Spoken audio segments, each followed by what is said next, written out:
Hello everyone, मैं हूं अंजलि और आप देख रहे हैं मेरे यूट्यूब चैनल लो बाय अंजलि। फ्रेंड्स, आज के इस वीडियो में हम डिस्कस करने जा रहे हैं केस के बारे में, जो कि है supreme court bar association versus union of India का केस है। इस केस के अंदर हम इस केस की हिस्ट्री के बारे में जानेंगे और कुछ फैक्ट्स के बारे में जानेंगे और ये जानेंगे कि सुप्रीम कोर्ट ने इस केस के अंदर क्या जजमेंट दी थी। और इस वीडियो को स्टार्ट करने से पहले मैं आपको ये बता दूं कि अगर आप मेरे चैनल पर नए हैं तो बेल आइकन को प्रेस कर लीजिए ताकि आपको आने वाली वीडियोज़ का नोटिफिकेशन मिलता रहे। सो स्टार्ट करते हैं आज के इस वीडियो को।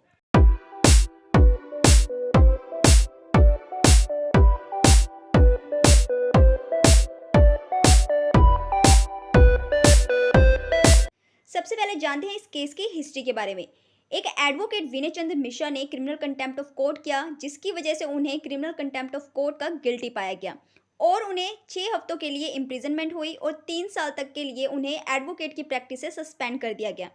And it was held that the license of an advocate to practice legal profession may be suspended or cancelled by the Supreme Court or High Court in exercise of the contempt jurisdiction।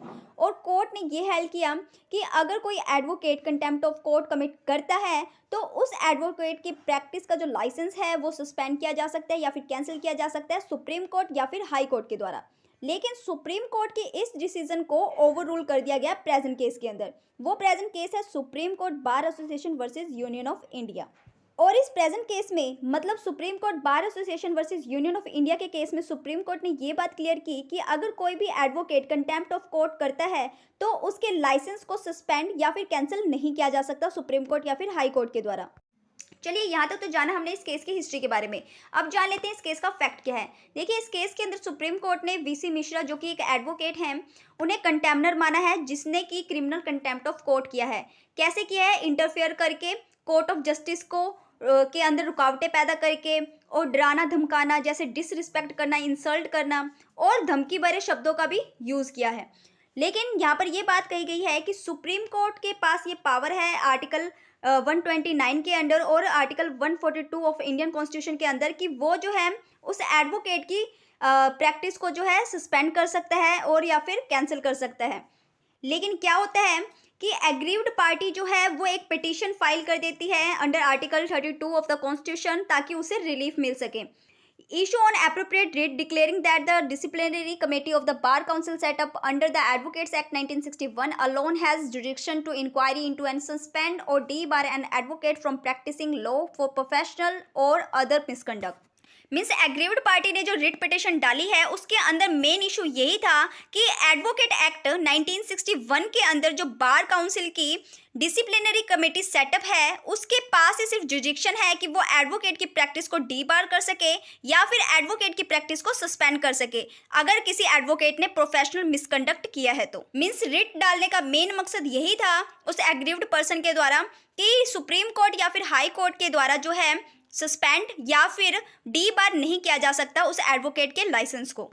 और अगर हम बात करें इस case के issue की तो इस केस का मेन इशू यही है कि अगर कोई एडवोकेट कंटेम्प्ट ऑफ कोर्ट करता है तो क्या सुप्रीम कोर्ट के पास पावर है कि वो उस एडवोकेट की प्रैक्टिस को डी बार कर सके या फिर उसके लाइसेंस को कैंसिल कर सके, या फिर क्या कॉन्स्टिट्यूशन के आर्टिकल 142 और 129 के अंदर सुप्रीम कोर्ट के पास पावर है कि वो लॉयर की प्रैक्टिस को जो है डी बार कर सकता है या फिर सस्पेंड कर सकता है अगर कोई एडवोकेट जो है वो प्रोफेशनल मिसकंडक्ट करता है तो ये इशू जो है इस केस के अंदर अराइज हुआ था।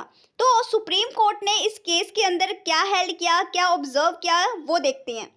इस केस के अंदर सुप्रीम कोर्ट ने ये ऑब्जर्व किया कि इंडियन कॉन्स्टिट्यूशन का आर्टिकल 129 जो है वो ये कहता है कि supreme court shall be a court of record. Supreme court जो है वो कोर्ट ऑफ रिकॉर्ड होगा and shall have all the powers of such a court including the power to punish for contempt of itself. और ये बात कही गई है कि अगर सुप्रीम कोर्ट का कंटेम्प्ट होता है तो उसके पास भी ये पावर है, सुप्रीम कोर्ट के पास भी पावर है कि वो पनिश करे उस पर्सन को जिसने कंटेम्प्ट ऑफ कोर्ट किया है। और कोर्ट के द्वारा ये बात भी ऑब्जर्व की गई कि आर्टिकल 129 के साथ साथ आर्टिकल 142 के अंदर भी सुप्रीम कोर्ट के पास पावर है पनिश करने की for the contempt of court. और तीसरी बात ये ऑब्जर्व की गई कि एडवोकेट एक्ट 1961 के फोर्स में आने के बाद जो सारी पावर है पनिश करने की एडवोकेट को, अगर कोई एडवोकेट प्रोफेशनल मिसकंडक्ट करता है तो उस पनिश की पावर को जो है कन्फर कर दिया गया है, ट्रांसफ़र कर दिया गया है किसको? स्टेट बार काउंसिल को, कंसर्न स्टेट बार काउंसिल को और बार काउंसिल ऑफ इंडिया को। मतलब कि अगर कोई भी एडवोकेट जो है मिसकंडक्ट करता है, प्रोफेशनल मिसकंडक्ट करता है, तो स्टेट बार काउंसिल के पास ये पावर है और बार काउंसिल ऑफ इंडिया के पास ये पावर है कि वो उनको पनिश करे।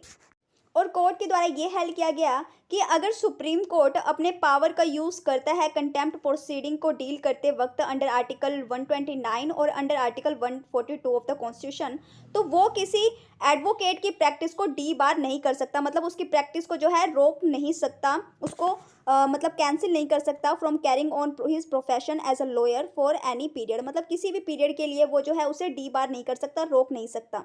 सो सुप्रीम कोर्ट को यहाँ पर जो है आर्टिकल 129 और आर्टिकल 140 के तहत किसी भी लॉयर के प्रैक्टिस को डी बार करने के लिए परमिशन नहीं दी है, और यहाँ पर जो रिट डाली थी वो रिट जो है सक्सेसफुल होगी। सो आज की इस वीडियो में हमने supreme court bar association versus union of India के केस के बारे में जाना। इस केस के अंदर हमने हिस्ट्री, फैक्ट और इशू के बारे में जाना, और सुप्रीम कोर्ट ने इस केस के अंदर क्या जजमेंट दी उसके बारे में जाना। अगर आपको ये वीडियो अच्छी लगी तो वीडियो को लाइक करें, कमेंट करें, और अगर आप मेरे चैनल पर नए हैं तो बेल आइकन को प्रेस करना ना भूलें। So thank you for watching this video. मिलते हैं अब अपने नेक्स्ट लेक्चर के साथ।